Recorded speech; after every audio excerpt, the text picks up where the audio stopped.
I want to talk about homosexuality some more because it seems like all you ever hear on the issue of homosexuality are perspectives from either the gay community or the straight community, the secular world or the religious or Christian world. And I think that's very lopsided. That's very, you're getting the two extremes on everything. And I think that the perspectives and opinions and viewpoints of the ex-gay community or the community of people who are openly aware of their SSA but are choosing to live against it those opinions are not broadcast enough. And I know several people who are living in this way. Either they used to live as gays or they have never actually given in to the temptation, but they are aware of their SSA. And I really value their opinions because the people in that community seem to understand both worlds, both the gay and the straight worlds, and sometimes both the religious and the secular world. So if you can get the perspective of somebody who represents that community, I think it's good to listen to them. And I wish that more people in that community would speak out and not be so afraid to get their message out there into the world. So here I am, your very own, not quite ex-gay, but just non-homosexual person with SSA. Getting my message out into the world. So one thing I want to talk about in this video is what has helped me overcome my homosexual longings and temptations. One word: love. That's what's helped me more than anything. I have gone to counseling. I have read Christian books. I have done research online. I have prayed. I have fasted. I have gone to church. I have talked to church people about this. I have done just about everything there is available out there to get myself to overcome homosexuality. And a lot of it worked. To some extent it helped. But I still have SSA even after all of that. So, there has to be something better than all these 12-step programs, all these rituals. And there is. It's called love.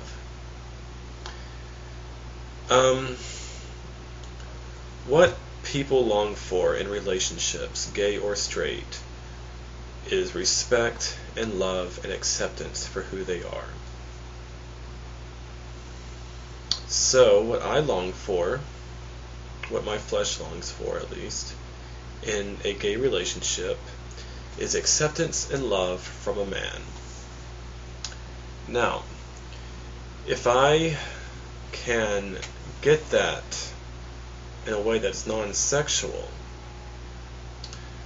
then that's pretty much fulfilling my longings, my needs.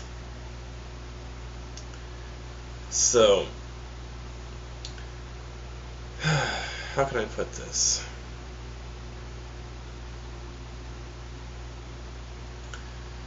There are ways that you can find love and acceptance without having sex, without being romantic, without becoming emotionally dependent on another person. Excuse me. God gave us friendship, God gave us community, God told us to not forsake the fellowship of the saints for a reason. There's love and there's support and there's acceptance there, And it's not sexual. You don't have to sexualize everything. I was watching a video clip of this guy in Iraq who was doing he was from Iraq, and he had lived in America for a while, and he went back to Iraq to do a video documentary on the war over there. And it showed clear scenes of him hugging and kissing and holding the hands of his friends and relatives. And it was not sexual. I've been to El Salvador, India, and the Philippines, and in all three of those countries, people of the same sex hold hands, they cuddle, they hug each other, they kiss each other even. Maybe not on the lips, but they kiss each other. And none of it is sexual.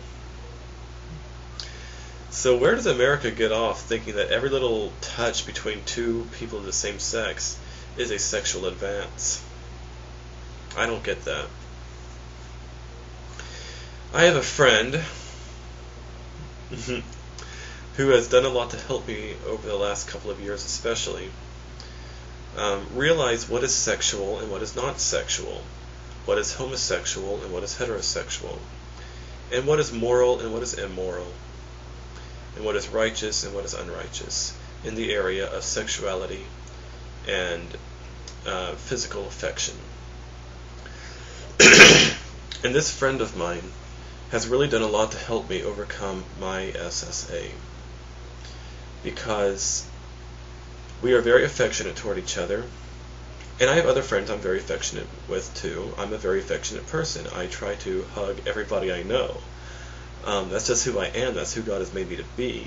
But there are certain people in my life, a couple of friends that I'm thinking of now, who are also affectionate in the same way, and they respond accordingly to my affection. So, we hug, we hold each other in our arms. If we're sitting next to each other, we don't mind our arms behind each other or around each other. We've cuddled. It's no big deal. We're not having sex. It's not a sexual advance. We're just friends. That's all it is. We just love each other and care for each other as friends. And I'll tell you, over the last couple of years that I've been experiencing this, both receiving and giving affection in this way, it has done a lot to help me love people and receive love from people in a non-sexual way. And in that, my desires for love and acceptance have been fulfilled in a non-sexual way. And because of that, I am realizing more and more every day, every time I experience this, every time I live like this, that my desires are not sexual desires. They are simply natural, human, God-given desires for love and acceptance and affection. And it's good. It is very good. God created us like this, and He called it very good. Look up, the words very good in Genesis, and you'll see that He called His creation good. So, I'll get more into this later in another video, but I just want to say that non-sexual friendship, love, and acceptance and affection, physical touch and affection, have really done a lot to help me, and I know that they will do a lot to help other people who are struggling with SSA also. I really believe that a lot of people who have SSA, who are living a homosexual lifestyle, are not really that interested in gay sex. They just want to feel loved and accepted. And they'll take anything they can get, even if it is coming in a sexual package. When I go without feeling of, especially when I'm lonely or tired, and I've gone a long period of time without, hanging out with my friends, getting the love and affection and acceptance that I need, at least the feelings of it, I tend to gravitate more toward homosexual lust, because that gives me some sense of love and affection and acceptance, even though it has come in a sexual package. So it's a fake, it's a fraud, but it's some feeling that helps. But it really doesn't help, because it's all sexual. It's not really what I really want. So anyway, I'll talk more about this later. Alright, bye.